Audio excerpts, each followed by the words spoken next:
when what you want feels good to you, even before it has been realized by you, even before it is actualized in your experience, then you know that you are on the wavelength that not only will bring you what you are wanting, it must, because law of attraction says it is so, but you're having a good time now, not waiting for the manifestation before the good times roll. Yeah. And if you are in that place where you are needing something to manifest before you feel hopeful or optimistic or eager, it really slows things down, doesn't it? And yet you are, we love you very much,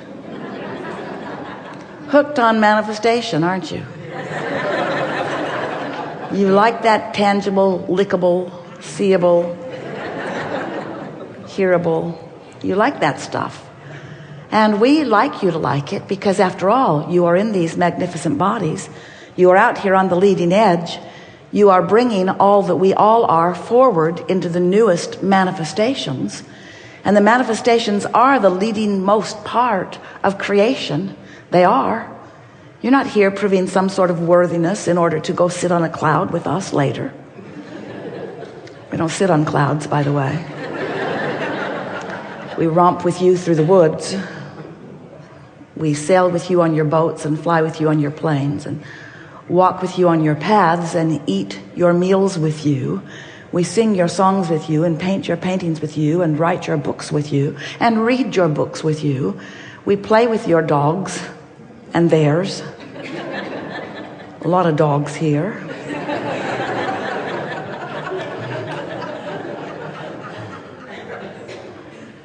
A lot of dogs here.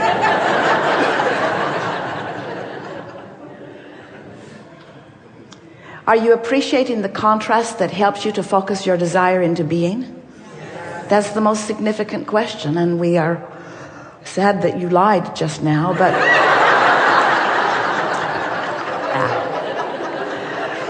we are never sad.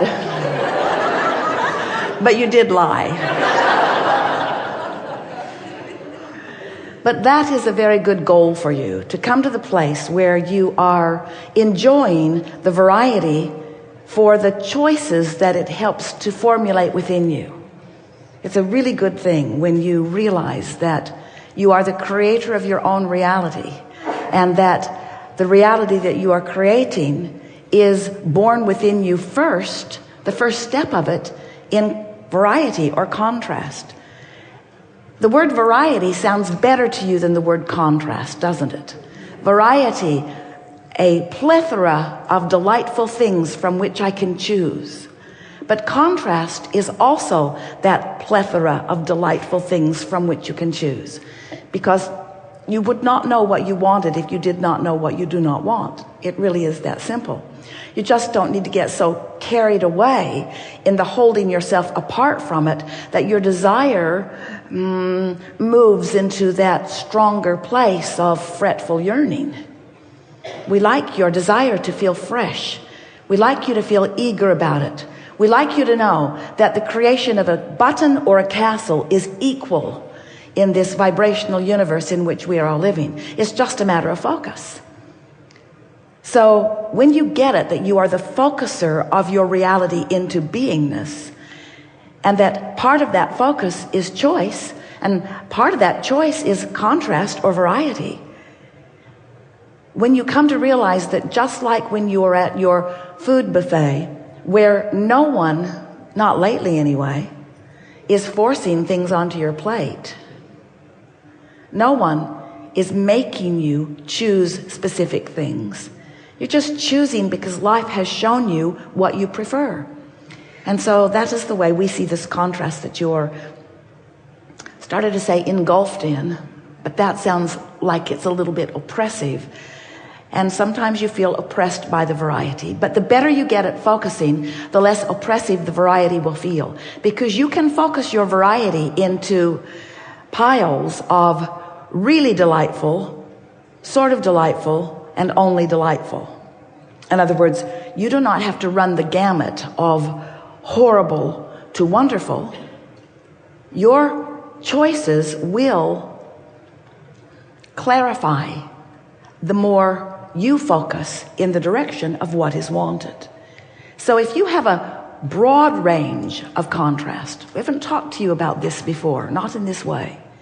If you have a really broad range of contrast, like things are going really good and then things are going really bad, or you are feeling really wonderful and then you are feeling really awful, your doctors want to call that something that we won't give a label to. But when you're up and down and up and down and up and down, that just means you're that means you're really sloppy in your focus. It means that you're letting whatever's around get your attention. So you're practicing a lot of vibrations.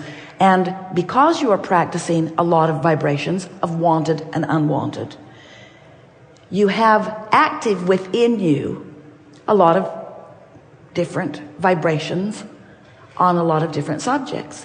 And so anytime you have an active vibration, then your point of attraction includes that active vibration.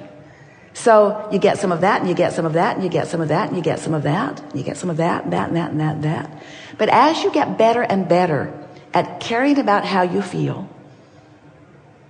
and reaching for more and more thoughts that feel better and better to you, it's what we call deliberate creation. Deliberately focusing rather than focusing by default.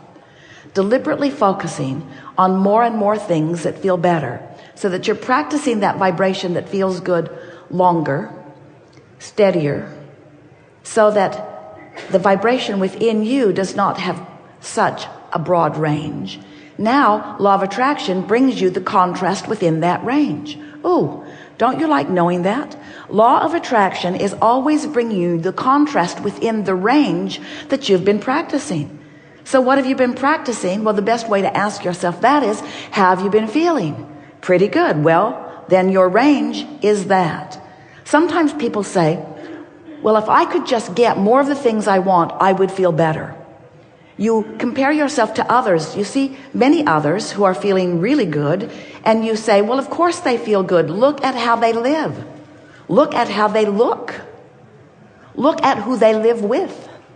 Of course they feel better. They have all of the things that I want. So it's easy for them to feel good with all of that money and all of that good stuff surrounding them.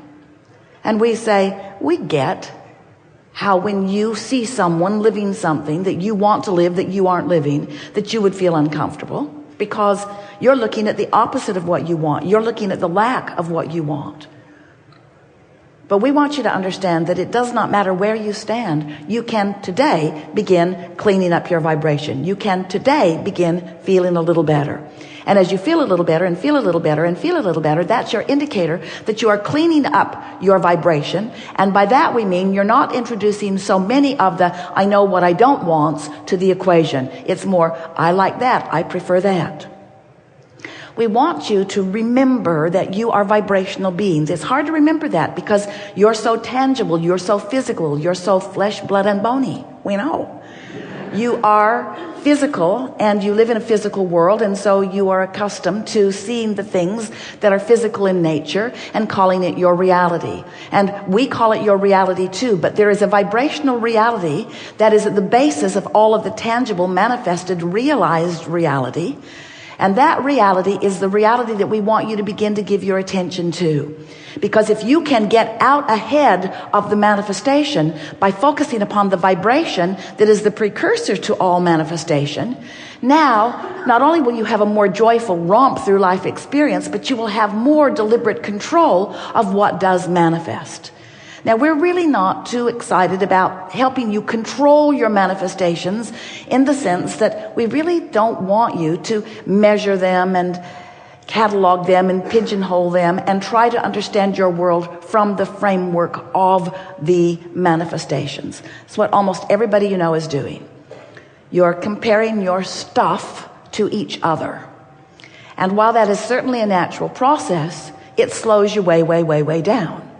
If you were making one comparison and one comparison only, and that is the vivid, all day, really easy to discern comparison between what your vibrational frequency is right now, this red hot minute, given the attention that you're given to whatever you're giving your attention to. Follow that? Whatever you're looking at is causing you to offer a vibration. And the source within you, that's where we come in, is looking at the same thing right now from our perspective or our opinion. And so source has an opinion about what you have an opinion about. And if the opinion that source has about what you have the opinion about meshes, matches, merges, harmonizes, if it's the same, in other words, if you're looking at somebody and you're loving them, your opinion matches. But if you're looking at someone and you're not loving them, not so much, well, Abraham, you should have seen what they did. If you're looking at someone and you're feeling something less than love, that feeling of less than love, you see, you don't walk around feeling less than love. You walk around thinking thoughts that give you the feeling of less than love. You don't think, I'm going to not love you. You think, I don't like what you just did, or I don't like what you just said. You focus negatively in an attitude of trying to push away from you something unwanted. And when you do that, you do something different than the source within you is doing right here, right now, about the same subject. And so the feeling of I don't love you, the feeling of absence of love, is the feeling you get when you diverge, when you depart, when you contradict the opinion that the larger part of you holds.